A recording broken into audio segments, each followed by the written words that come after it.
What's up guys, leftstickrightstick here again with another Dreams official tutorial recording. This episode is the Start Dreaming Part 2, where you learn how to move your objects. Welcome to the second Start Dreaming tutorial. Now that you've got the hang of moving things around in edit mode, you can master manipulating objects. Just as well, because Connie's friend Cuthbert fell asleep in the Dreamiverse and got stranded. We need to fix those platforms if she's going to reach the flag and get to Cuthbert. Before we start, you can switch to play mode to see how a player would experience this scene. You'll always need to test things out in play mode while dream shaping, so it's a good habit to get into. Press the Options button. Then select the controller icon with X. Once you're in play mode, take control of Connie with R2 and we'll see how far she can go. Start by jumping over to the first platform. Ouch! Looks like it's too far for Connie. Move that first platform closer. To do that, head back into edit mode. So open the Options menu and select the button with the pencil icon. We have to do something about these platforms if Connie's going to reach the other side. First, let's get a good look at them. Move your view side onto Connie and the first pink platform. Don't forget, you can hold L1 while using the left stick to strafe up and down. See the dotted outlines? That's where the platforms should be. So let's put them in place with the Move tool. The imp has this equipped by default. To move things, hover the tip of your imp over them and press and hold R2. Move where you want it and release R2. Try it now with the pink platform. Grab it with R2, slide it over so it lines up with the pink outlines, and release R2. You can get a slower, more precise movement if you hold R2 softly. Use the left stick to move the platforms backwards, forwards, left and right. And if you need to try again, just undo your move by pressing the left directional button. Now the first platform is in position. Let's test it out. Open the Options menu and select Play Mode with X. Connie's on the starting platform, ready for another try. Take control of her with R2 and see if she can jump over the gap now. Hope she made it this time. If not, you can always go back and edit things again. In fact, let's try doing that now and see what happens. Select Edit Mode from the Options menu. And look at that!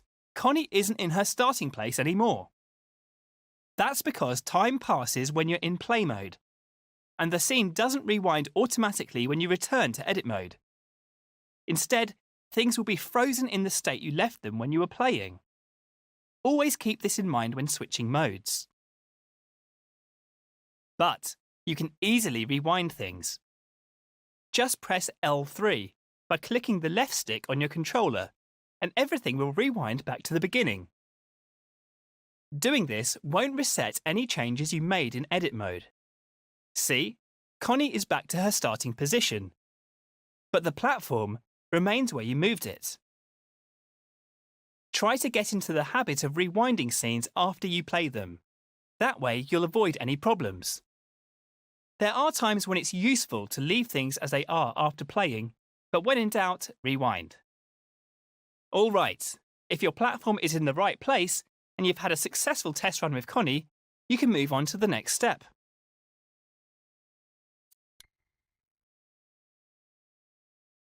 Let's sort out the next platform now. It's the blue one that's lying on its side. Before you can match it up with the outline, you'll need to stand it upright. So, you'll have to rotate it first. You can rotate objects in edit mode by grabbing them with L2. That's right, we won't be using R2 this time. When you grab things with L2, using the motion sensor function and the control sticks will rotate them instead of moving them around the scene. Give it a go now. Hover over the blue platform, then press and hold L2. Now you can rotate it by tilting your controller, which is a great way of making smaller adjustments. You can also rotate it fully by using the left and right sticks while holding L2. The platform will rotate in different directions depending on how you push the sticks. The motion sensor function is disabled when you do this, so you don't have to worry about tilting your controller. If you want to reactivate the motion sensor function, just let go of the shape and grab it again with L2. Bear in mind that your IMP's tip is at the centre point of the rotation, so you can grab the platform at different points and see how it affects the rotation. All that rotating has made a bit of a mess. So let's undo all that with the left directional button and start again. Grab and hold L2 over the platform and try to rotate it into a vertical position. Once you have it more or less upright, you can let go of L2. And this time, grab the platform with R2 so you can move it into the matching blue outline. Remember, holding R2 more softly will let you move the platform with more precision. And if you're feeling really adventurous, you can try rotating it with the touchpad too. That's quite a lot of buttons to remember, isn't it? Well, if you ever forget what to press, just look at the prompts around your IMP. Or select the mode icon in the top left of the screen with X. They'll tell you what buttons you can use in any situation. Practice rotating things with L2 until you're comfortable, then move on to the next step. Now that you know how to rotate objects, here's a useful tip. When you rotate something by hand, like this platform, it might end up a little wonky. But there's a really simple way of fixing that. You can realign objects by grabbing them with L2 or R2 and then pressing triangle. This will snap the angle of whatever shape you're grabbing to the nearest right angle. Make sure you're grabbing an object before you press triangle though, or you might end up deleting it. If you do delete something by accident, remember you can undo that by pressing the left directional button. Once you're happy with the position and alignment of the blue platform, you should switch over to play mode and test it out. So, select the controller icon in the options menu and possess Connie to see how far she can get. You're almost there now. Just need to switch back to edit mode and fix that final platform. Remember to rewind with L3 to reset the scene, and we can go on to the next step. Now it's just us and the orange platform. But, it looks a bit small compared to the others. I'm not sure Connie will be able to use it, no matter how much you rotate it. Let's start to make objects bigger, or as we dream shapers say, scale them up. Scale objects up or down by using the up and down directional buttons. Try hovering over the orange platform now, and hold the up directional button to make it bigger. The orange square on the floor tells you what size the platform's base needs to be. It's also a good idea to get the top of the platform level with all the others. Remember how the IMP was the centre point of a rotation earlier? Well, here its position determines where the object scales from. Try hovering over the platform in different places and see how that affects the scaling. And if it gets too tall, you can just hold the down button to shrink it.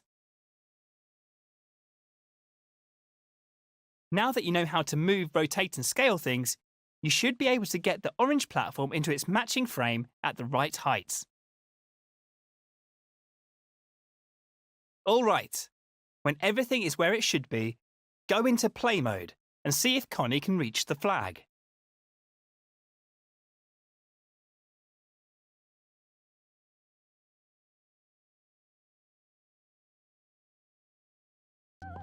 Connie and Cuthbert have been reunited, but now they've got to find a way out before Cuthbert falls asleep again. So let's learn how to add a door. Go to the Assembly menu, which is the row of buttons at the top of the screen. The Assembly menu disappears when you're busy working on a scene, to make sure it doesn't get in the way. So if you can't see it, just press square to open it. Here you'll find all the assembly tools and gadgets. It's also where the search button lives, the one with the magnifying glass. Select it with X now. The search button takes you to the Dreamiverse, where you'll find all the things created by dreamers from around the world. But for this tutorial, I've selected a collection of elements that you can use in this scene. Let's see if we can find a door in the Start Dreaming collection. Select it with X. So, what elements do we have in the Start Dreaming collection?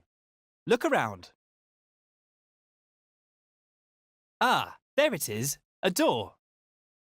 Select it with X now. And now that your imp has it, you can scale it with the up and down buttons, or rotate it with L2 or the touchpad. See the outline at the top of the final platform? That's where the door needs to go. Use R2 or X to stamp it into place. You should know this isn't just any door, it's a very special one. Because of the animation and logic built into it, it will magically open when Connie goes near it. Notice how your imp still has a door even after you've stamped it down. That's what happens with elements from the Dreamiverse. That way you can place as many as you need in a scene. We only need one door in this one though, so you can remove the door element from your imp by pressing circle. The circle button removes whatever tool, gadget or element your imp has equipped, replacing it with the move tool. Well, I think we're done here. Nice work completing the scene for Connie. It doesn't mean you have to stop though. If you're feeling creative, why not come up with different ways for Connie to get across the platforms, using more elements from the collection? Just delete the old platforms with the triangle button and build your own.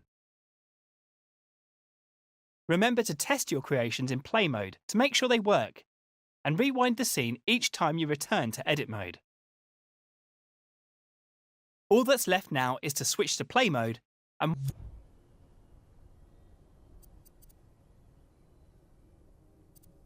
wander Connie straight through the door to end this tutorial.